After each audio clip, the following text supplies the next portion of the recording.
Horas. Selamat pagi Amang, Inang, dan saudara sekalian. Selamat berakhir Minggu, Sabtu 7 Maret 2026. Firman Tuhan akan menyapa kita. Sebelumnya, mari kita bernyanyi dari buku ND nomor 25 ayat 2.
Nas Harian Almanak AKBP dari Yakobus 1 ayat 22.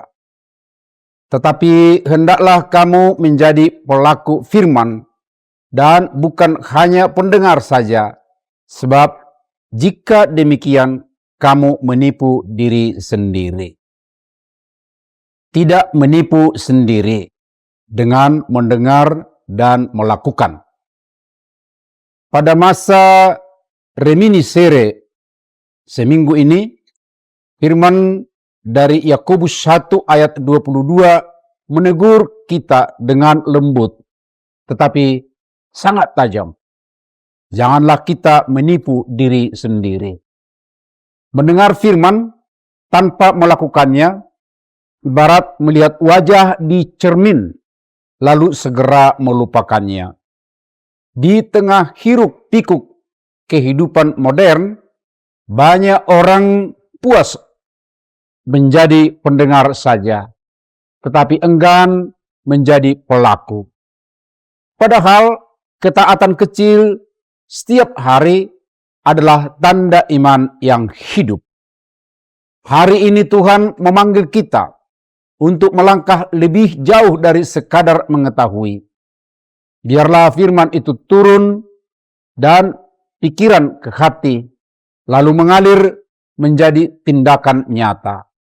Ketika kita sungguh melakukan kehendaknya, kita tidak lagi hidup dalam ilusi, melainkan berjalan dalam kebenaran yang memerdekakan dan mengubahkan seluruh arah hidup kita setiap hari di hadapan Tuhan yang setia menyertai langkah umatnya dengan kasih yang menuntun mereka tetap teguh sampai akhir perjalanan iman yang Tuhan percayakan untuk dijalani dengan setia dan penuh pengharapan dalam setiap musim kehidupan yang terus berubah, namun kasih-Nya tetap sama sepanjang segala masa bagi kita.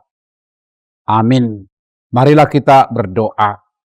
Ya Tuhan, kiranya ajakan-Mu membawa kami sehingga firman-Mu itu turun dari pikiran ke hati kami, lalu mengalir menjadi tindakan nyata. Amin. Shalom.